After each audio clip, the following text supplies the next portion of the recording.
오늘도 예배 오신 여러분들을 주님의 이름으로 환영하고 축복합니다. 옆에 분과 인사 나눌까요? 잘 오셨습니다. 반갑습니다. 이 시간 우리 하나님께 평화로다 우리 고백하며 찬양으로 나아가시겠습니다. 하나님 그렇습니다. 이 시간 우리에게 하늘로부터 내려오는 평화를 주시옵소서. 내 영혼의 그 길 내 영혼의 그 길 깊은 데서 맑은 바람이 울려가네. 하늘 목조가 언제나 흘러나와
우리 악보 함께 나눠줬죠?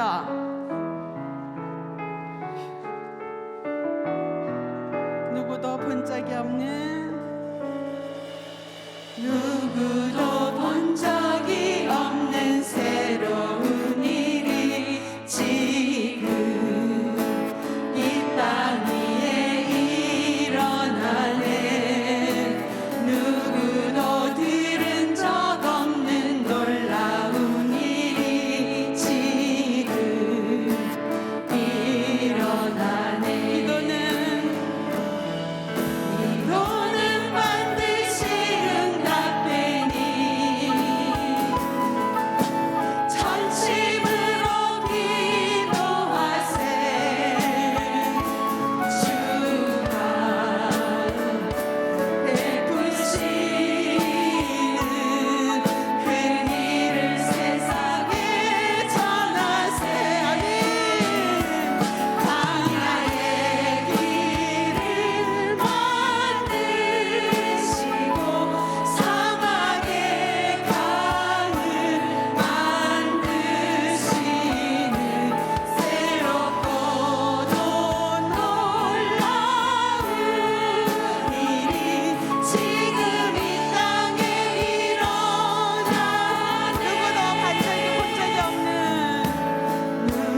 사랑이 많으신 아버지 하나님 감사드립니다.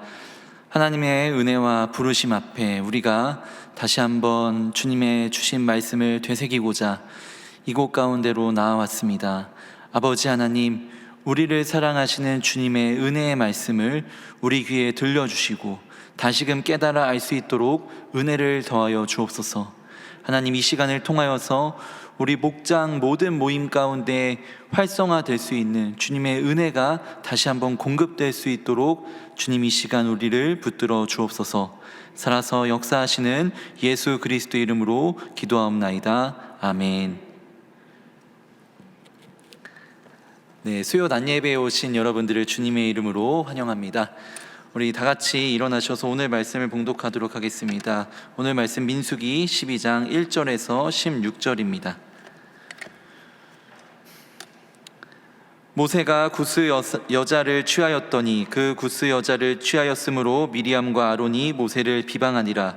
그들이 이르되 여호와께서 모세와만 말씀하셨느냐 우리와도 말씀하지 아니하셨느냐 하매 여호와께서 이 말을 들으셨더라. 이 사람 모세는 온유함이 지면의 모든 사람보다 더하더라. 여호와께서 갑자기 모세와 아론과 미리암에게 이르시되 너희 세 사람은 회막으로 나아오라 하시니 그 세 사람이 나아가매 여호와께서 구름 기둥 가운데로부터 강림하사 장막문에 서시고 아론과 미리암을 부르시는지라. 그 두 사람이 나아가매 이르시되 내 말을 들으라. 너희 중에 선지자가 있으면 나 여호와가 환상으로 나를 그에게 알리기도 하고 꿈으로 그와 말하기도 하거니와 내 종 모세와는 그렇지 아니하니 그는 내 온 집에 충성함이라. 그와는 내가 대면하여 명백히 말하고 은밀한 말로 하지 아니하며 그는 또 여호와의 형상을 보거늘 너희가 어찌하여 내 종 모세를 비방하기를 두려워하지 아니하느냐. 여호와께서 그들을 향하여 진노하시고 떠나심에 구름이 장막 위에서 떠나갔고 미리암은 나병에 걸려 눈과 같더라. 아론이 미리암을 본즉 나병에 걸렸는지라. 아론이 이에 모세에게 이르되 슬프도다 내 주여 우리가 어리석은 일을 하여 죄를 지었으나 청하건대 그 벌을 우리에게 돌리지 마소서. 그가 살이 반이나 썩어 모태로부터 죽어서 나온 자 같이 되지 않게 하소서. 모세가 여호와께 부르짖어 이르되 하나님이여 원하건대 그를 고쳐 주옵소서. 여호와께서 모세에게 이르시되 그의 아버지가 그의 얼굴에 침을 뱉었을지라도 그가 이랫동안 부끄러워하지 않겠느냐. 그런즉 그를 진영 밖에 이랫동안 가두고 그 후에 들어오게 할지니라 하시니 이에 미리암이 진영 밖에 이랫동안 갇혀 있었고 백성은 그를 다시 들어오게 하기까지 행진하지 아니하다가 그 후에 백성이 하세롯을 떠나 바란 광야의 진을 지니라. 이것은 하나님의 말씀입니다. 아멘. 우리 이번 주 말씀을 담임 목사님 영상으로 함께 다시 나누도록 하겠습니다. 미국 카네기 멜론 대학에서 실패한 사람 10,000명을 조사를 했습니다. 각계각층의 다양한 사람들이 실패한 사람들, 그 사람들을 조사를 했더니 우리가 흔히들 생각하는 인생에 있어서 성공하지 못하는 요인들, 지식이 부족하거나 기술이 없거나 자본이 부족하거나 이런 부분들은 대답한 사람이 한 15% 정도, 내가 그 정도 15% 정도만 내가 이것이 부족해서 실패했다고 얘기했고 85%나 되는 사람들이 나는 인간관계에 실패해서 내 삶에 실패했습니다. 그렇게 대답을 했다고 합니다. 또 미국 보스턴 대학의 헬즈만 교수라는 분이 7세 어린이 450명을 무려 40년간을 추적 조사를 했습니다. 그 40년 뒤에 사회적으로 경제적으로 성공한 사람들과 실패한 사람들을 이렇게 나누어서 분석을 했는데 그래서 보스턴 대학의 40년의 보고서 이래가지고 보고서를 냈습니다. 그 보고서에 보니까 이들의 성공과 실패를 결정짓는 요인이 3가지 있었는데 그것이 이렇답니다. 하나는 타인과 어울리는 능력이 얼만큼 되는가, 그 다음에 좌절을 극복하는 태도가 어떠한가, 그리고 하나는 감정 통제 능력으로 그렇게 이야기를 보고서에 작성을 하게 됐습니다. 이 2가지 얘기를 들어보면 우리 삶에 있어서 우리 인생의 성공과 불행, 흔히들 그렇게 얘기하는 것을 좌우할 수 있는 가장 중요한 요소는 인간관계라는 것을 보게 됩니다. 사실 우리 인생이 관계에서부터 출발을 하게 됩니다. 그래서 이 관계를 통해서 우리는 성장하게 되고 성숙하게 되고 또 상처도 받기도 하고 그것이 우리의 삶에 연속적으로 이루어지고 있죠. 특별히 이제 가족과의 관계는 인생을 살아가는 데 굉장히 지속적인 영향을 끼치는 것을 많이 보게 됩니다. 오늘 본문은 애굽 땅 노예로 살던 이스라엘 백성을 가나안 땅으로 인도하여 가던 모세와 아론과 미리암의 갈등 관계를 보여주고 있습니다. 이들의 문제는 가족 간의 문제를 넘어서 이미 공동체의 문제가 되고, 이들의 갈등은 그 개인을 넘어서서, 가족을 넘어서서 공동체가 두려움과 무서움에 떨 수밖에 없는 그런 심각한 문제가 되어졌습니다. 오늘 이들만이 문제가 아닙니다. 우리도 인생의 광야길을 걸어가는 동안에 수많은 인간관계의 갈등을 겪게 됩니다. 부모와 자녀, 형제와 형제끼리. 제가 아는 그 장로님, 그 변호사 하시는 장로님 한 분이 그러시더라고요. 목사님, 재산이 조금 있는 가정 속에 유산 가지고 안 다투는 가정을 자기는 본 적이 없답니다. 직업에 관계없이, 학력에 관계없이 그 분쟁이 많이 일어나죠. 그것 때문에 상처가 돼서 아마 우리들 중에도 그것 때문에 마음 아파하는 분들도 있을지 모릅니다. 그 다음에 부모와 자녀들이 참 속을 썩입니다. 말을 듣지 않습니다. 아니면 또 부모님에 대한 관계도 있을 수 있겠죠. 부모님께 받았던 상처로 인해서 그 관계가 상하여서 늘 마음이 아픈 그런 일들, 직장에서 동료들과 상사들과의 관계, 우리는 끊임없이 인간관계의 문제에 부딪히고 있습니다. 아마 교회 안에서도 있을 겁니다. 근데 문제는 이 관계를 잘 풀면 우리에게 추억이나 우리에게 좋은 기억으로 우리를 성장하는 데 도움이 되는 요소로 남지만, 이 관계를 잘 풀면 상처가 되면서 우리 마음에 납을 넣는 것처럼 늘 무겁게 살 수밖에 없어요. 이것이 우리의 마음을 힘들게 만듭니다. 내 마음만 문제가 일어나는 것이 아니라 관계에 문제가 일어나면서 그것이 공동체 전체에 영향을 주면서 어려움을 겪는 일들이 많이 일어납니다.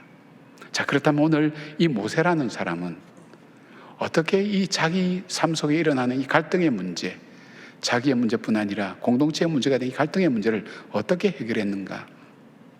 오늘 이 모세의 지혜를 통해서 하나님께서 오늘 우리에게 주시는 수많은 문제 속에서 어떻게 이 문제를 우리 하나님께서 주시는 은혜와 축복의 기회로 삼을 수 있을까 하는 그 지혜를 함께 배울 수 있었으면 좋겠습니다.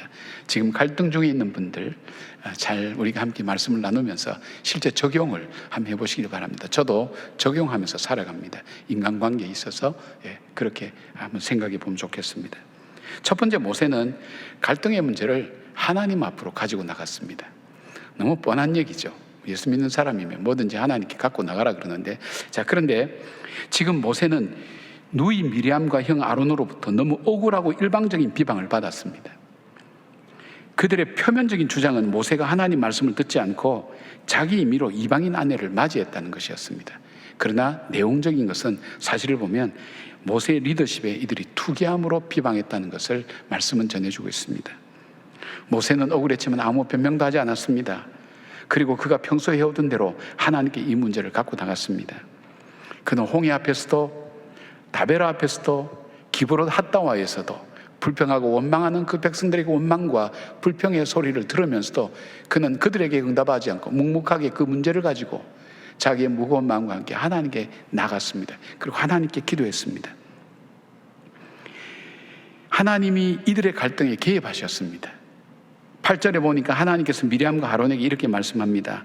그와는 내가 대면하여 명백히 말하고, 여기에서 대면하였다는 것은 히브리어 페엘페라는 이 단어인데 입과 입을 맞대고라는 뜻입니다. 그러니까 얼마나 친근하고 정확하게 대화를 주고받았는가 하는 것을 하나님께서 입증해 주는 겁니다. 너 하나님께 응답 안 받고 너 네 마음대로 하고 싶은 대로 했잖아, 그렇게 비방하는 모세와 아론과 이 미리암에게 하나님께서 증인이 되어 주시는 겁니다. 나와 함께 그렇게 상의했다, 하나님 응답 가운데 이루어졌다고 말씀합니다. 자, 억울하고 속상했던 모세가 이 문제를 왜 하나님께 갖고 나갔는가? 그 이유가 있습니다. 첫째는 모든 일을 하나님이 알고 계시고 하나님께서 바르게 판단해 주실 것을 믿었습니다. 이 모세의 지난 경험에서 나온 것이고 신앙 고백에서도 하나님께서 이 모든 일을 알고 계신다, 그 믿음이 있었습니다. 전도서 5장 2절 보니까 이런 말씀이 있습니다. 너는 하나님 앞에서 함부로 입을 열지 말며 급한 마음으로 말을 내지 말라. 하나님은 하늘에 계시고 너는 땅에 있음이니라. 그런즉 마땅히 말을 적게 할지니라. 모든 일의 주관자 되시고 심판자 되시고 하나님이실 하나님을 그를 믿었습니다. 그리고 능히 이 모든 문제를 해결하실 그 하나님을 신뢰하였습니다. 그리고 또 하나 이유가 있다면, 모세는 이 모든 일들 속에 대적하고 상대해야 될 적이 누군가를 알았습니다. 지금 미리암과 아론, 자기를 비방하는 미리암과 아론은 적이 아니라 바로 자기와 함께하면서 하나님께서 사명을 감당할 사람으로 주신 것을 그는 알고 있었습니다. 분별했습니다. 대적하거나 싸울 대상이 아니라 그 배후에서 이간질하며 거짓말하며 더러운 일을 일삼는 사단이 있다는 것을 영적인 모세는 깨달았습니다. 그래서 이 싸움의 승리자 되시는 하나님께 도움을 요청하고 하나님의 인도하심을 구하는 기도를 드리게 된 겁니다. 에베소서 6장 12절은 이렇게 말씀합니다. 우리의 씨름은 혈과 육을 상대하는 것이 아니요 통치자들과 권세들과 이 어둠의 세상 주관자들과 하늘에 있는 악한 영들을 상대함이라. 비록 자기를 비방하는 미리암과 아론이었지만 이들은 하나님께서 내게 보내신 동력자요 그리고 협력자라는 것을 그는 알았습니다. 분별했습니다. 적을 잘 분별하는 게 좋습니다. 여러분, 자녀가 말을 안 듣는다고 참 요즘 그렇죠. 옛날에는 미운 7살 그랬는데 요즘은 어른들이 때려 죽일 7살이라 그러더라고요. 근데 그 나이가 점점 내려와요. 말을 안 들어요. 고집을 피우고 얼마나 속상합니까? 힘듭니까? 그때 어떻게 합니까? 이 원수 때문에 내 인생 망쳤다 그렇게 얘기합니까? 너 이제 호적을 파가라 뭐 이렇게 한다든지 뭐 그렇게 뭐 화나면 그렇게 할 수 있지만 그렇게 합니까? 그걸 못 합니다. 왜요? 내 자식이기 때문에, 우리 가족이기 때문에. 마찬가지입니다. 모세가 바로 그거였습니다. 이 사람들이 적이 아니라 이 배후에서 충동질하며 이간질하면서 우리의 리더십을 나누었고 하나님의 백성이 하나님의 인도하심 따라 따라가지 못하도록 충동하는 어둠의 영들이, 이 사단이 이 배후에 있다는 걸 알아서 이 일들을 능히 감당하실 그 하나님 앞에 나갔다는 겁니다. 분별했죠. 적이 누군지를 분별했죠. 여러분도 지금 갈등 관계에 있다면, 여러분과 갈등 관계에 있다면 그 적이 나를 비방하고 미워하는 그 상대방이 아니라 그 배후에 있는 영적인 세계도 여러분이 한번 살필 줄 아는 지혜가 있기를 바랍니다. 자, 모세가 이 교훈을, 이 사건을, 이 문제를 하나님께 갖고 온 또 하나의 이유가 있다면 그것은 이 문제를 통해서 자신에게 말씀하시는 하나님을 깨닫기를 원했습니다. 우리가 비방을 하거나 비방을 받으면 상대방만을 보게 되고 문제에만 갇히게 됩니다. 그런데 기도는 나의 입장과 관점에서 문제를 보는 것이 아니라 우리 인생의 모든 문제를 주관하시는 하나님의 관점에서 문제를 보고 상대방뿐 아니라 자기 자신을 동시에 바라보는 것입니다. 이 문제를 통해서 자기를 향한 하나님의 뜻을 자기가 살필 수 있는 것입니다. 뭐 좀 오래된 얘기입니다만은 학교에 이렇게 성적표를 적을 때 거기에 행동 뭐 발달란 그 같이 옛날에 뭐 적었거든요. 그때 어떤 아이가 이제 성적표를 받아왔는데 보니까 주변이 산만함 이렇게 적어왔더랍니다. 그 엄마가 학교 가서 자기 아들 주변에 앉은 이들을 한 대씩 다 때렸다는 거 아닙니까? 너희들 때문에, 너희들이 산만해서 우리 아들이 이렇게 어렵다고. 자기 중심적으로 생각하는 거예요. 그러니까 자기를 못 보는 거예요. 우리가 특별히 비방을 받고 또 우리가 상처를 입을 때는 나에게 상처 준 사람, 또 이 나를 가해한 사람, 그리고 저 사람 하는 것이 틀렸기 때문에 내가 바로 잡아야 되겠다는 생각 때문에 나를 못 보는 거예요. 그러니까 그 사건을 통해서 나를 교훈하기를 원하시고 깨닫게 하기를 원하시는 하나님의 뜻을 놓치게 되는 겁니다. 가장 중요한 걸 놓치게 됩니다. 모세는 그 문제를 가지고 하나님께 나갔습니다. 그래서 자기를 살피게 됩니다. 참 중요한 영적 지혜죠. 사랑하는 여러분, 모세처럼 그런 믿음을 가지고 갈등이 일어날 때에 여러분의 문제를 있는 그대로 가지고 하나님께 나가십시오. 모세처럼 하나님께서 정말 이 일의 주관자 되시고 심판자 되신다는 것을 알고 기도로 나가는 것, 그리고 정말 내가 상대해야 될 적이 누군가, 싸워야 될 적이 누군가, 그것을 분별하는 지혜, 그리고 이 사건을 통해서 내가 영적으로 하나님께서 나에게 주시는 하나님의 뜻이 무엇인지를 살필 줄 아는 그런 마음들을 우리가 갖게 된다면 우리에게 얼마나 이 일들은 유익이 되는지 알 수 없습니다. 아마 여러분이 지금까지 성장해 오시는 과정 속에 이런 은혜들이 있었을 것입니다. 이런 갈등을 통해서, 견딜 수 없는 갈등을 통해서 내가 너무 이렇게 살았구나, 내가 너무 잘못되었구나, 깨달았구나. 그래서 사람들을 찾게 되고 지혜를 찾게 되고 낮아지고 겸손해져서 다른 사람들이 이야기를 듣게 되고 또 함께 겸손해지면서 그 문제를 풀어갈 수 있는 그 일로 인해서 여기까지 여러분이 걸어오셨다고 저는 그렇게 믿습니다. 아멘 안 하는 분들은 아직도 그대로 계신 모양이에요. 예. 하나님 은혜입니다. 그래서 어떤 문제가 생기면 시험이 오면 어떻게 하라 그랬습니까? 너희는 기뻐하라고 그렇게 얘기했던 야고보서처럼 여러분에게 이 갈등과 어려움이 올 때 갈등을 나에게 고통만 아픔만 준다고 생각하지 마시고 갈등 속에서 이 어려움 속에서 하나님께서 나에게 하시고 싶은 말씀이 뭔지를 놓치면 안 됩니다. 그것을 찾으시길 바랍니다. 그러기 위해서 우리는 기도하셔야 됩니다. 시선을 문제에서 하나님께로 향할 때 하나님께서 보여주시는 그 삶의 모든 환경들을 상황들을 지혜로 받아서 나를 살피고 이 문제를 풀어갈 수 있는 능력이 바로 하나님께 있다는 것을 기억하시면서 주님께 문제를 갖고 나가는 여러분들 되시기를 바랍니다. 모세는 두 번째 이 문제를 온유함으로 대했습니다. 3절 말씀 보니까 이 사람 모세는 온유함이 지면의 모든 사람보다 더하더라 그렇게 되어 있습니다. 온유한 사람 모세는 이 문제를 제기하는 미리암과 아론을 자기 생각과 자기 감정을 따라 반응하지 않았습니다. 오히려 온유함으로 응답했습니다. 온유라고 하는 것은 히브리어 아나우라는 이 단어인데 명사적인 의미로 사용되어서 온유한 자, 겸손한 자로 번역되는데 구약 성경은 고난을 통해서 이루어진 경건한 자의 도덕적, 영적 상태의 성품을 얘기한다고 그렇게 얘기하고 있습니다. 시련과 고난을 통해서 다듬어지고 만들어진, 조금 애매한 얘기일 수 있지만 신약의 의미를 찾아보면 또 정확하게 볼 수 있습니다. 신약에서는 이 단어를 주로 사나운 짐승을 길들이는 데 사용했습니다. 사나운 짐승인데 길들여서 사람에게 유익하게 만드는 것, 그것이 바로 온유다. 그러니까 온유라는 사람은 힘이 없거나 나약하거나 부족한 사람이 아니라 그 힘이 있는데 그 힘을 상대방에게 공격하고 나타내는 데 쓰지 않고 그 일을 폭력적으로 나타나거나 속상함으로 나타나는데, 폭력적으로 나타나지 않아도 그 화를 자기 자신에게 쏘는 사람도 있습니다. 그렇게 하지 않고 하나님께서 주시는 그 은혜를 따라서 하나님의 방법으로 그 문제에 응답하기로 그가 선택하고 결정하고 선택하는 것을 말합니다. 모세가 온유함으로 대했다는 것은 미리암과 아론의 비방 앞에 아무런 변명이나 자기 주장을 하는 태도를 취하지 않았습니다. 침묵했습니다. 오히려 성경은 모세가 침묵하고 그들의 비방을 들었다는 것을 말씀합니다. 하나님이 원하신 뜻을 따라서 순종하려는 자세와 태도로 문제를 받아들였습니다.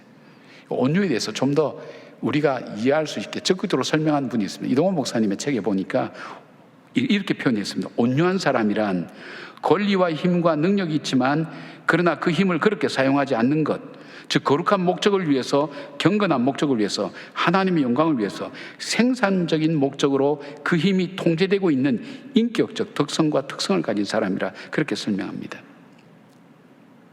이 말씀 뭐냐면 내가 힘이 있지만 그 힘을, 이 문제를 복수하거나 보복하거나 그런 데 사용하지 않고 오히려 저 사람을 살리고 회복시키고 이 문제를 새롭게 하는 데 있어서 그 힘을 사용한다는 겁니다.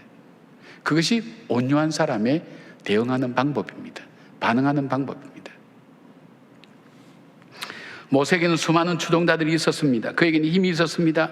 충분히 방어할 내용과 이유도 있었죠. 그러나 그는 자기가 사용할 수 있는 힘을 오히려 미리암이 하나님의 징계로 한센병에 걸렸을 때 하나님께 간절히 중보기도함으로 미리암이 치유되고 회복되는 데 사용했습니다. 모세는 자기의 힘을 미리암을 사랑하고 살리는 일에 전심을 다했습니다. 이 온유함이 바로 우리 주님의 모습이 아니겠습니까? 마태복음 11장 29절을 보니까 이렇게 말씀합니다. 주님은 나는 마음이 온유하고 겸손하니 나의 멍에를 메고 내게 배우라. 그리하면 너희 마음이 쉼을 얻으리니. 온유한 사람에게 주어진 축복이 뭡니까? 땅을 기업으로 받는 것도 축복이지만 가장 중요한 것은 참된 쉼이 있다는 거예요. 그 격동함에 휘말리지 않는다는 거예요. 거기에 내가 춤추지 않는다는 거예요. 하나님 주신 평안이 있다는 거예요. 그리고 하나님께서 주신 지혜를 통해서 그 일을 열어갈 수 있는 하나님의 은혜가 바로 이 가운데 있다는 것입니다. 주님은 천군천사를 동원해서 자기를 십자가에 못 박으려 하는 사람을 다 멸할 수 있지만 그렇게 하지 않았다고 말씀합니다. 그리고 하나님 뜻에 순종해서 십자가의 길을 가장 나약하고 낮은 모습으로 짊어지셨습니다. 그리고 자기를 못 박는 사람들을 오히려 용서해달라고 하나님께 간청하셨습니다. 베드로전서 2장 23절에 베드로는 이것을 이렇게 평합니다. 말씀합니다. 욕을 당하시되 맞대어 욕하지 아니하시고 고난을 당하시되 위협하지 아니하시고 오직 공의로 심판하시는 이에게 부탁하시며라고 그렇게 말씀합니다. 바울은 갈라디아서 5장 16절에 이렇게 말합니다. 내가 이르노니 너희는 성령을 따라 행하라. 그리하면 육체의 욕심을 이루지 아니하리라 하시고, 성령의 열매는 22절 23절에 사랑과 이름과 화평과 오래 참음과 자비와 양성과 충성과 온유와 절제라고 말씀합니다. 무엇을 말씀할까요? 우리가 어떤 문제가 일어났을 때 내가 내 마음속에 일어나는 나의 감정과 나의 욕심을 따라, 그리고 내가 가진 의를 따라서 이렇게 하게 될 때에는 그 속에서 육체의 열매를, 결과가 그렇게 나타난다는 것입니다. 갈라디아서 5장에 보면 육체의 열매가 무엇인지 잘 설명하고 있습니다. 그러나 내가 성령의, 내 본성은 받아들일 수 없지만 성령에게 내 자신을 쳐서 복종시키고 그 말씀대로 순종해 갈 때에 우리가 맺는 열매는 바로 이 인격의 열매입니다. 성품의 열매입니다. 하나님께서 우리를 그리스도의 장성한 분량까지 성장할 수 있도록 우리를 만들어 가신다는 겁니다. 여러분은 그렇게 살아오지 않았습니까? 여러분 보면서 온유함을 많이 발견합니다. 그러나 이 모세처럼 다른 일들에 대해서는 우리가 온유할 수 있지만 나의 약점을 붙잡고 나에게 직격적으로 얘기할 때는 우리의 온유함은 어느새 사라지고 분노와 속상함으로 가득 차지만 이걸 그대로 인정하는 겁니다. 인정하되 하나님께 갖고 나갈 때에 하나님께서 우리에게 성령의 은혜를 주셔서 우리로 하여금 그 감정과 그 생각에 휘말려 들지 않고 성령께서 주시는 그런 일들을, 그런 마음들을 우리에게 주셔서 우리로 하여금 온유하게 응답하게 하면서 성령의 열매가 그 문제 속에서 열려질 수 있도록, 기가 막힌 일입니다. 정말 아름다운 열매가 맺힐 수 없는 가운데서 그 일을 통해서 좋은 결실로 나타나는 것을 봅니다. 여러분 경험을 여러분들이 종종 하셨을 것입니다. 갈라디아서 5장 25절 26절에 이렇게 얘기합니다. 만일 우리가 성령으로 살면 또한 성령으로 행할지니 헛된 영광을 구하여 서로 노엽게 하거나 서로 투기하지 말자, 그런 말씀을 주시고 있습니다. 사랑하는 여러분, 사단은 우리를 우는 사자처럼 찾으면서 믿는 자를 넘어뜨리고 믿음의 길에서 낙심하고 포기하게 만듭니다. 이간질합니다. 혈기와 불평과 원망을 하게 합니다. 이럴 때 자신을 육체의 소욕에 맡겨두지 마시고 성령의 인도함 앞에 맡길 때에 주님께서 우리를 주장해 주시고 내 성품까지도, 내 습관까지도 그것을 통해서 성령의 열매를 맺게 하시는 하나님의 역사를 체험하실 수가 있습니다. 속상한 일 많으시죠? 속상한 거 속상하죠.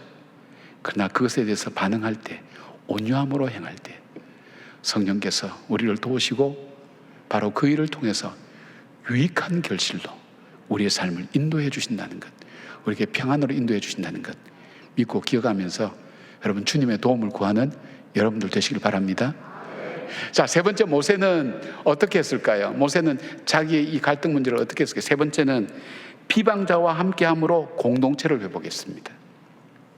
15절 16절 보니까 이에 미리암이 진영 밖에 이래 동안 갇혀 있었고 백성은 그를 다시 들어오게 하기까지 행진하지 아니하다가 그 후에 백성이 하세롯을 지나 바란 광야에 진을 치니라. 아까 말씀드린 것처럼 사람들은 자기를 비방하고 어려운 문제를 당할 때에 분노하고 화나고 견딜 수 없고 복수하고 싶은 마음이 마음속에 많이 듭니다.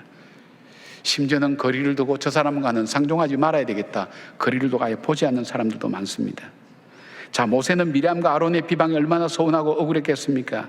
이 어렵고 힘든 광야길을 걸어가는데 원망과 불평으로 가득 찬 저 백성들 사이에서 도움이 되리라고 기대했던 바로 가족들이 자기 편이 되어주지 않고 자기를 오히려 비방하고 자기를 오해하고 자기에게 조롱과 여러 가지 질시를 보낼 때 얼마나 그 마음이 아팠겠습니까?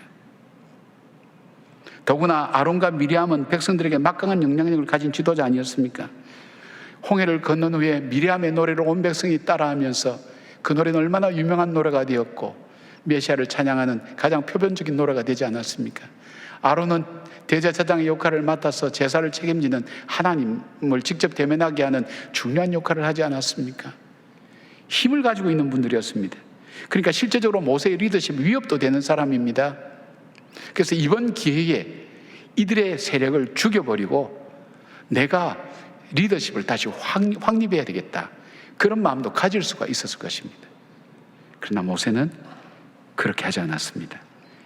미리암이 하나님의 징계로 한센병에 걸려서 죽어갈 때에 아론은 모세에게 용서를 구합니다. 11절 보니까 아론이 이에 모세에게 이르되 슬프도다 내 주여, 우리가 어리석은 일을 하여 죄를 지었으나 청하건대 그 벌을 우리에게 돌리지 마소서. 모세는 기꺼이 아론의 뉘우침과 용서 구함을 받아들였습니다. 그리고 그가 기도하는 것처럼 하나님 앞에 자기 문제처럼 그 문제를 끌어안고 미리암을 위해서 간절히 청하건대 하나님 간구합니다. 저 미리암의 저 병을 낫게 하시고 살려달라. 마라의 쓴물 사건 때 하나님이 약속하셨던 여호와 라파의 하나님의 그 놀라운 언약을 따라서 간절히 기도합니다. 이 사건은 모세와 아론과 미리암만의 관계만은 아니었습니다. 이스라엘 전체 공동체의 문제가 되었습니다. 일로 인해서 온 백성이 미리암이 하나님의 징계가 끝나서 다시 진영 안으로 들어오기까지 7일 동안을 행진하지 않았습니다. 기다려주는 것입니다. 여러분, 함께 한다는 것은 기다려주는 것입니다. 믿어주는 것입니다. 바로 모세와 그 공동체는 미리암이 다시 회중 안에 들어와서 자기의 역할들을 할 수 있도록 그 위치를 회복시켜 주었습니다. 그리고 공동체에 깨어진 금이 간 그 공동체를 하나로 더 많이 결속하는 계기가 되었습니다. 이것을 통해서 이스라엘 백성이 깨달은 게 뭘까요? 죄라는 것이 이렇게 무섭구나. 하나님 뜻에 상관없이 산다는 것이 이렇게 무서운 결과를 만드는구나. 미리암과 아론은 어떻게 생각했을까요? 모세라는 사람을 하나님 세워주셨구나. 그리고 우리에게 너무 귀중한 사역을 맡겨주셨구나. 더 열심히 모세를 도와서 함께 하나님의 사역 앞에 겸손하게 섰을 것입니다. 모세는요, 하나님께서 나를 세워주셨구나. 그가 절망되고 좌절될 때 낙심하지 않고 다시 일어서서 갈 수 있는 큰 힘과 지혜를 바로 이 사건을 통해서 얻지 않았을까요? 그러니까 관계를 통해서 성장하고 성숙하는 계기가 되었다는 것입니다. 당자가 돌아올 때 아버지는 품꾼의 하나로 써달라는 그 자식의 요청 앞에 그렇게 하지 않았습니다. 그를 아들로 다시 회복시켜 주셨습니다. 목욕을 시키고 새 옷을 입히고 가락지를 끼우고 송아지를 잡고, 그래서 바로 잔치를 베풀면서 아들의 위치를 회복시켜 주셨습니다. 오늘 저와 여러분은 본질상 진노의 자녀입니다. 죄와 허물로 이미 죽었던 존재입니다. 우리는 가치가 없는 존재입니다. 회복 가능성이 없는 존재입니다. 그런 우리에게 예수 그리스도를 통해서 십자가의 보혈의 피로 우리를 용서해 주셨습니다. 용서해 주실 뿐 아니라 우리를 하나님의 자녀로 삼아 주셨습니다. 회복시켜 주셨습니다. 우리가 기도할 때 하나님 응답하시고 우리가 간구할 때 주님께서 들어주시는 바로 우리의 신분을 하나님께서 회복시켜 주셨습니다. 우린 거룩한 주님의 자녀입니다. 이 복되고 귀한 말씀 앞에도 아멘으로 화답하지 않는 여러분들은 진정으로 마스크를 쓰고 계신 분들입니다. 우리 다 같이 아멘 해보십시다. 아멘. 네, 우리 하나님께서 우리를 용서해 주시고 회복시켜 주신 그 사랑을 우리는 받았습니다. 사랑하는 여러분, 그래서 미리암과 아론이 모세를 도와서 광야길을 함께 행진하도록 함께 하셨고, 그들을 통해서 하나님의 거룩한 일을 함께 할 수 있도록 도왔다는 것입니다. 나와 어려운 관계에 있는 사람, 나를 아프게 한 사람, 그 사람은 오히려 내 힘을 그를 복수하는 데 쓰지 않고 하나님의 거룩한 뜻이 나타날 수 있도록, 하나님의 영광이 나타나도록 할 때 성령의 열매를 맺게 되고, 그 일을 통해서 그 관계가 더욱더 아름다워지고 큰 힘이 된다는 것을 우리는 알게 됩니다. 2012년 9월 9일자 중앙선대 인터넷 신문에 링컨의 영병술에 대한 기사가 났습니다. 거기 이런 글이 나옵니다. 미국의 제16대 대통령 링컨은 대통령에 당선된 후 제일 먼저 예상을 깨고 정적인 더글러스를 순회 특사로 임명하여 연방정부가 전쟁을 수행할 수밖에 없는 이유를 각주에 설명케 했습니다. 천하 사람들이 더글러스는 링컨과 노예 제도에 관한 정치적 견해가 정반대했던 인물이라는 것을 다 알고 있었습니다. 그 정적을 자신의 특사로 택해서 전쟁의 필요성을 설명하도록 한 것입니다. 또 자신을 레일 침묵군으로 무시했던 선배 국회의원 윌리엄 시워드를 국무장관에 임명했고, 대통령 경선 패배로 평생을 링컨에게 좋지 않은 감정을 가지고 있던 세먼 체이스를 재무장관에 내정했습니다. 그 자신에 대한 악감정을 모를 리 없는 링컨이었습니다. 그러나 이들의 도움으로 링컨은 남북전쟁에서 승리할 수 있었습니다. 시워드는 남부에 기울어져 있던 유럽 국가들과 외교전을 통해서 남부를 고립시켰고, 전쟁 후에는 알래스카 땅을 러시아로부터 에이크당 2센트씩 총 720만 달러에 매입하는 데 성공했습니다. 당시 시워드의 별장, 시워드의 아이스박스라는 조롱을 받던 알래스카는 미국 개국 이래 최대의 요즘 말로 대박이 되었습니다. 체이스는 전쟁 비용 조달을 위해서 인컴텍스, 소득세를 처음으로 미국에 도입했고, 그리고 지폐를 처음으로 발행해서 오늘날의 통화 시스템을 완성시켰습니다. 경제적으로 든든하게 만들었다는 겁니다. 그리고 불가능할 것처럼 보였던 5억 달러, 지금은 뭐 그렇게 많지는 않지만 그 당시에 엄청난 불가능한 돈이에요. 5억 달러 전시 국채도 성공시켰습니다. 링컨은 이들을 통해서 위대한 일을 하였고, 하나님께서 그에게 주셨던 그 꿈을 이루었던 사람이 되었습니다. 기도의 사람 링컨, 바로 그는 하나님의 인도하심을 받은 사람이었습니다. 그의 정적을 오히려 자기의 동력자로 삼고 기다려주고 믿어주고 신뢰함으로 그 나라를 세워나갈 수 있었습니다. 뭐 양쪽 다 훌륭한 사람들이죠, 여러분. 사랑하는 여러분, 인간관계에 갈등이 있습니까? 예, 많이 힘들 겁니다. 아플 겁니다. 속상할 겁니다. 그러나 그 갈등을 통해서 하나님께서 오늘 나에게 주시는 말씀이 뭘까요? 우리 머리카락까지 세심바 되셨고 참새 한 마리가 발리고 떨어지는 것도 하나님 뜻이 아니면 안 된다 그랬다면 이 일은 우연히 일어난 일은 아닐 겁니다. 나에게 말씀하시고 싶은 하나님의 뜻일 것입니다. 바로 그것을 놓치지 말기를 바랍니다. 갈등을 통해서 성령의 열매 맺기를 원하시는 주님의 음성을 듣고 성령의 열매를 맺어가는 여러분의 삶이 되어서 그 열매를 통해서 우리의 이웃들이, 후손들이 복의 복을 누리는 축복의 통로가 되는 귀한 여러분 되시기를 주님의 이름으로 축복합니다. 아멘. 기도하겠습니다. 하나님 감사합니다. 성령의 인도하심 따라 걸어가는 주의 성도들 되게 하셔서 내 감정과 간섭과 습관을 따라 문제를 풀어가지 않고 반응하지 않고 하나님의 인도하심 따라 응답하며 주의 도우심을 구하는 주의 백성들 되게 하셔서 이 갈등이 변하여 감사의 조건이 되게 하시고 하나님께 영광이 되게 하시며 너희가 시험을 만나면 온전히 기쁘게 여기려 했던 하나님 야고보 하나님 사도의 귀한 말씀을 기억하면서 하나님 우리가 어려움이 올 때 낙담하지 않고 주의 뜻이 뭔지를 살필 줄 아는 지혜와 여유와 넉넉함을 우리에게 허락하여 주시옵소서. 성령의 인도함을 받는 주님의 백성들 되게 하여 주시옵소서. 주님 시온의 대로를 활짝 열어주시고 물된 동산처럼 풍성케 하여 주시옵소서. 예수님의 이름으로 기도드리옵나이다. 아멘. 네, 우리 옆에 분들과 인사하도록 하겠습니다. 혼자서 슬퍼하지 마세요. 당신 곁에는 제가 있습니다. 네. 우리 이렇게 서로를 격려할 수 있는 목장과 마을 됐으면 좋겠습니다. 오늘 따뜻한 위로와 감동을 주거나 받았던 경험이 있다면 나누어 봅시다. 아이스 브레이크 이렇게 정해봤는데요. 저 같은 경우는 제가 이제 한 2년 전쯤이죠. 송구영신 예배를 준비하고 있었을 때에 아내가 영상 편지를 하나 보내줬습니다. 근데 그게 뭐였냐면은 이제 저희 딸이 이제 지금은 7살인데 그때 당시 5살이었을 때 창문을 바라보면서 아빠 힘내세요. 다희가 있잖아요. 이러는데 제가 그 영상을 보면서 정말 참 힘이 나더라고요. 예배를 중간에 뛰쳐나갈 뻔했습니다. 참 우리 모든 관계라는 게 인간관계라는 게 서로를 격려하고 위로하고 축복할 수 있는 관계가 될 수 있다면 참 좋겠습니다. 그리고 바라옵기는 우리 동안교회 각 목장들이 그러한 관계가 될 수 있다면 좋겠습니다.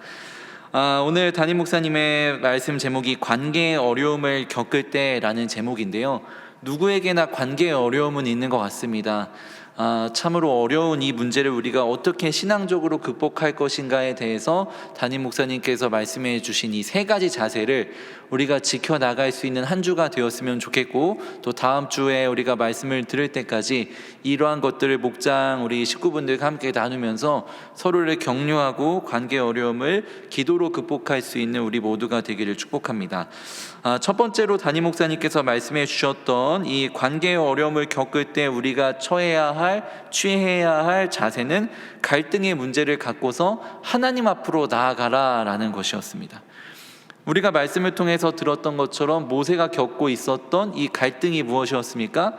자신의 가족이었던 미리암과 아론이 자기를 비방한다는 것이었죠. 이 비방의 내용이 무엇이었나요? 두 가지였습니다. 하나는 모세가 구스 여인을 취하였다라는 것이었고요. 또 하나는 모세에게 지도력이 집중되어 있다라는 이 두 가지 이유에서 그를 향한 비방을 하였었던 것이었습니다. 사실 그런데 첫 번째 이유는 크게 중요하진 않았습니다. 왜냐하면 학자들이 이야기하기를 이 모세가 취하였다라고 이야기하는 이 구스 여인은 출애굽 상황에서 왜 우리가 함께 살펴볼 수 있는 것처럼 중다한 잡족이라는 표현이 있잖아요. 그들이 출애굽을 하면서 출애굽의 모든 역사 가운데 하나님께서 베푸신 일들을 바라보면서 하나님을 경외하게 되었던 이들이 이 이스라엘 백성들과 함께 출애굽을 하게 되었던 그 경우를 우리가 알고 있는데, 그때 나왔던 인물로 학자들은 해석을 합니다. 그러니까 이 구스 여인이라는 사람은 하나님을 경외하는 인물이었다는 것이죠. 그리고 그 시점도 이 여러 학자들의 견해들이 있지만 그래도 가장 대중적인 견해는 구스 여인은 모세의 아내였던 십보라라는 여인이 죽고 나서 모세가 취한 여인이라고 이야기를 하고 있습니다. 그렇기 때문에 이 첫 번째 비방의 이유는 크게 문제가 되지는 않았습니다. 오히려 미리암과 아론이 모세를 비방했었던 이유는요, 두 번째 이유, 모세에게 모든 지도력이 집중되어 있기 때문이었다라고 할 수 있겠습니다. 이것을 반증하는 것을 우리가 오늘 말씀에서도 살펴볼 수 있는데, 아론과 미리암을 하나님께서 부르셔서 말씀을 하시잖아요. 근데 첫 번째 이유, 그 구스 여인을 취한 이유에 대해서는 하나님께서 문제 삼으시지 않습니다. 오히려 이들이 모세의 지도력을 인정하지 못하고 그를 비방하였던 것에 대하여서 하나님께서 그들을 꾸짖는 말씀을 하시는 것을 살펴본다면, 비방의 목적이 이 모세의 지도력에 반하려고 했었던 그들의 이 악독한 마음 때문이었다라는 것을 보게 되지요. 이러한 문제 앞에서 모세는 이것을 감정적으로 대응하거나 변명을 하지 않고 세 가지 하나님 앞으로 나아갔습니다. 하나님 앞으로 나아간 이유 세 가지에 대해서 담임 목사님께서 정리를 해주셨죠. 그게 나눔지에 나와 있습니다. 첫 번째는 무엇 때문이었습니까? 하나님께서 바르게 판단해 주실 것을 믿었기 때문이었고, 두 번째는 그가 대적할 대상이 미리암과 아론이 아니라 그들 배후에서 이간질 시키고 있는 사탄이라는 것을 분별했기 때문이었고, 세 번째로는 이 문제 자체를 통해서 하나님께서 나에게 깨닫게 하실 교훈이 있을 거다라는 이 세 가지 이유 때문이었습니다. 그러면서 담임 목사님께서 이렇게 정리를 해주셨는데, 비방을 하거나 받으면은 우리는 인간이기 때문에 당연히 시선이 상대방에게 고정이 될 수밖에 없다. 그러니까 우리는 이 상대방만을 바라보는 그 상황 가운데에서 한번 한 걸음 뒤로 물러나와서 이 문제 자체를 하나님의 관점에서 바라보는 지혜를 얻어야 한다. 그러려면 우리에게는 기도하는 것밖에 없다라고 말씀을 해주셨습니다. 이 갈등의 문제를 하나님 앞으로 갖고 나아가서 기도하시는 은혜를 누리시기를 축복합니다.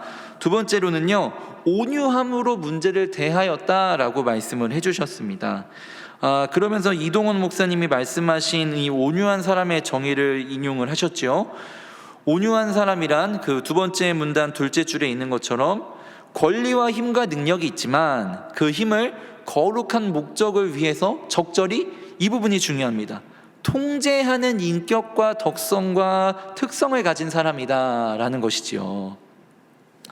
말씀드린 것처럼 모세에게는 힘이 있었고 권력이 있었고 능력이 있었으며, 그만한 영적인 권위도 있었습니다. 충분히 방어할 만한 내용, 제가 앞서 말씀드렸던 것처럼 이 두 가지 비방의 목적에 대해서 충분히 항변할 만한 내용도 있었지만은 그렇게 하지 않았다라는 것이지요.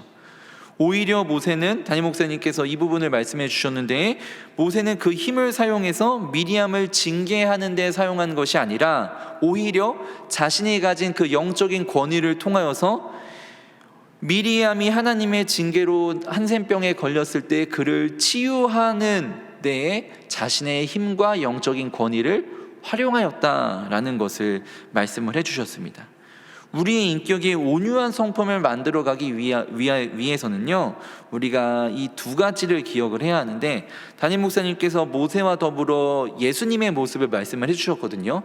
모세와 예수님의 모습을 잘 살펴보면은 이들이 취하고 있었던 온유함을 소유하기 위해서 두 가지 행동을 본받을 필요가 있다는 것을 분석을 해낼 수 있습니다. 첫 번째는요, 침묵하라라는 겁니다. 침묵하라. 이 침묵하라는 것은 감정적으로 대응하지 않기 위한 최소한의 자세라는 것을 생각해 볼 수 있겠습니다. 모세가 그랬죠. 그리고 예수님께서 십자가에 달리셨을 때에도 동일하게 그러셨습니다. 침묵하라라는 것이고요. 두 번째는 조금 더 적극적인 자세인데요, 그것은 바로 나를 비방하는 이를 위하여서 축복하고 기도하라라는 겁니다. 모세가 미리암을 축복하고 기도하였죠. 그리고 예수님께서도 십자가에서 우리를 축복하시면서 십자가에 못 박아라라고 외치던 그 수많은 군중들을 축복하시면서 그들을 위해서 십자가에 못 박혀 돌아가셨다라는 것을 생각을 해본다면, 우리도 또한 온유함으로 이 성품으로 삼고 온유함으로 나의 관계의 어려움의 문제를 극복하기 위해서는 첫째로 감정적으로 대응하지 않고 어떻게 해요? 침묵하라. 두 번째로는 조금 더 적극적인 자세로 나를 비방하는 이들을 축복하면서 기도하라라는 이 두 가지 자세를 실천할 수 있기를 축복합니다. 세 번째로는요, 비방자와 함께함으로 공동체를 회복하는 자세의 중요성을 말씀을 해주셨습니다. 예. 제가 말이 좀 빠르죠? 저에게 남은 시간이 6분밖에 없어서 달리고 있습니다. 비방자와 함께함으로 공동체를 회복하라라는 것인데요, 모세는 자기 편이 되어주리라 기대했었던 이 가족들로부터 어려움을 당했을 때 이 감정적으로 대응할 수 있었겠죠. 그러나 모세는 달랐다라는 것입니다. 아론이 뉘우치고서 미리암을 위해서 기도해 줄 것을 간청했을 때 모세는 어떻게 했습니까? 우리가 말씀을 통해서 살펴봤었던 것처럼 미리암을 위하여서 간청하며 하나님께 간절히 기도하였습니다. 그때 하나님께서 베풀어 주셨던 방법이 있죠. 그것이 무엇이었습니까? 이 미리암을 진영 바깥으로 7일간 이 정결법에 따라서 밖으로 내몰았다가 다시 그 7일이 지난 이후에 그녀를 다시 공동체로 맞아들여라 라는 방법이었습니다. 이후에 이들이 어떻게 변화가 됩니까? 이 미리암을 공동체로 다시 받아들여서 민수기 13장을 살펴보면 다시금 이제 그들이 가나안 땅을 정복하기 위한 여정들을 시작하는 것을 보게 됩니다. 미리암으로 인하여서 공동체가 와해될 위기가 있었지만 하나님께서는 이스라엘 백성들에게 또 모세에게 미리암을 다시금 맞아들이기를 요청하시면서 그들에게 이러한 방법을 가르쳐 주셨고, 다시금 그들이 잃어버렸었던, 중단되었었던 사명을 향해 나아가도록 하셨다라는 것이지요. 우리가 여기서 생각해 보아야 할 것은요, 모세가 품었었던 그 온유함이 이스라엘 백성들에게까지 선한 영향력으로 퍼져갔다라는 것입니다. 이스라엘 백성들이, 오늘 말씀의 15절을 살펴보면 이스라엘 백성들이 7일간 이 미리암이 돌아오기까지 행진하지 않고 함께 기다리고 있었던 모습을 우리가 주목해 볼 필요가 있습니다. 그들이 이러한 관용을 베풀 수 있었던 것은 모세의 관용으로부터 영향을 받았기 때문이었습니다. 여러분, 교회는 이렇게 기다려주는 공동체여야 합니다. 누군가가 이러한 표현을 했습니다. 교회는 목욕탕과 같은 곳이다. 여러분, 목욕탕에 깨끗한 사람이 가나요? 아니면은 때를 밀 필요가 있는 사람이 가나요? 더러운 사람이 가죠. 씻기 위해서 가는 곳이 목욕탕입니다. 교회는 목욕탕과 같은 곳이 되어야 합니다. 그 말인즉슨 교회에는 흠이 많은 사람들이 있을 수밖에 없다라는 것이죠. 누군가의 허물이 보이고 누군가가 우리를 상처 주는 모습들이 있었다 할지라도 나 또한 그럴 수 있음을 생각하면서 그 사람이 다시금 교회 안으로 들어올 수 있도록 기다려주는 곳이 되어야 합니다. 마찬가지로 우리의 목장도 그러해야 합니다. 목장을 와해하고 분위기를 어지럽히게 만드는 사람들이 있을 수야 있죠. 그러나 우리는 기다려주는 곳이 되어야 합니다.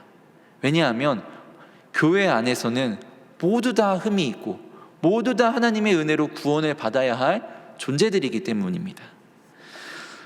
우리가 모세의 관용을 본받아 이스라엘 백성들이 미리암을 다시 받아두었던 것처럼 우리도 또한 모세의 관용을 본받아서 이 온유함을 본받아서 우리 교회에 또 기다려주어야 할 사람들을 품어주고 기다려주는 관용과 온유함을 베풀 수 있는 우리 동안교회 모든 성도님들이 되시길 주님의 이름으로 축복합니다.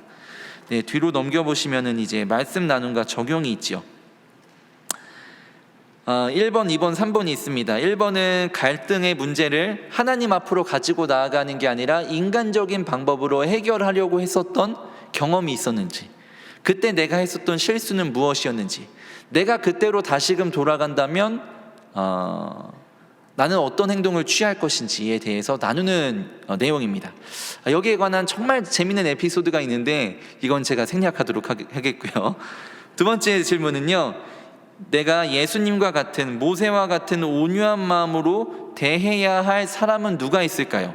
또한 그에게 실천할 수 있는 온유한 태도가 있다면 함께 나누어 봅시다 라는 질문입니다.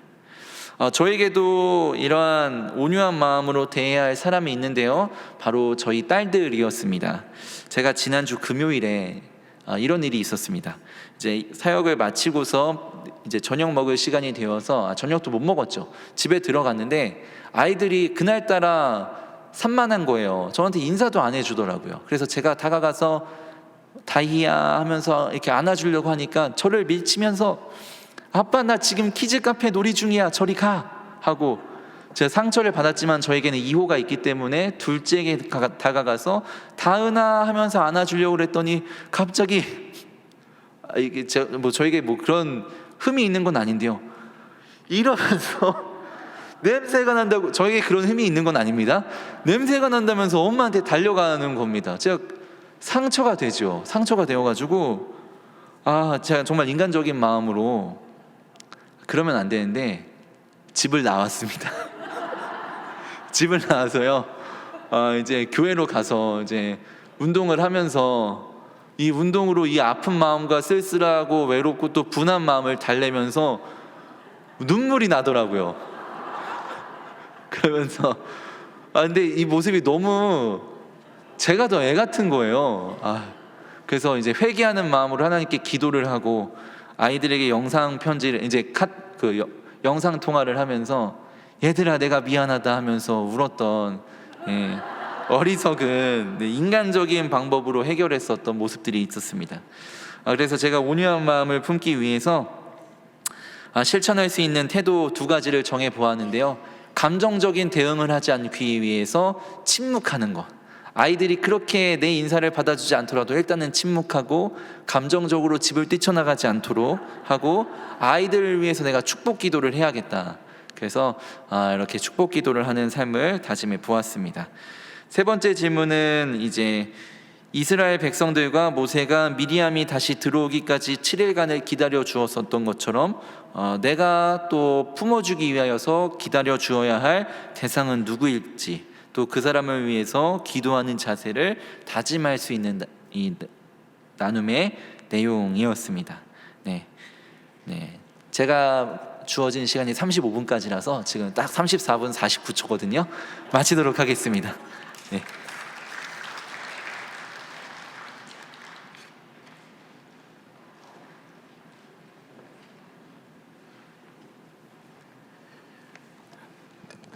네, 이준우 목사님 자꾸 살 빠지는 이유가 있었습니다.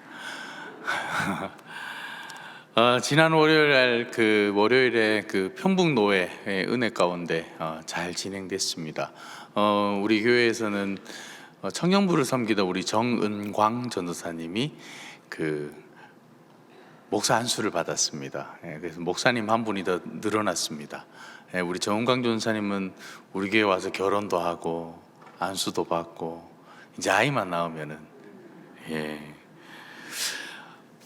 옆에 분하고 인사 한번 더 합시다. 오늘도 은혜 많이 받았습니다.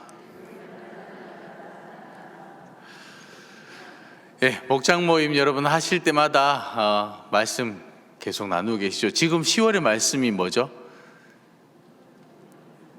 네, 맞습니다. 히브리서 13장 16절 말씀입니다. 우리 함께 자막이 나와야 여러분 하시겠죠?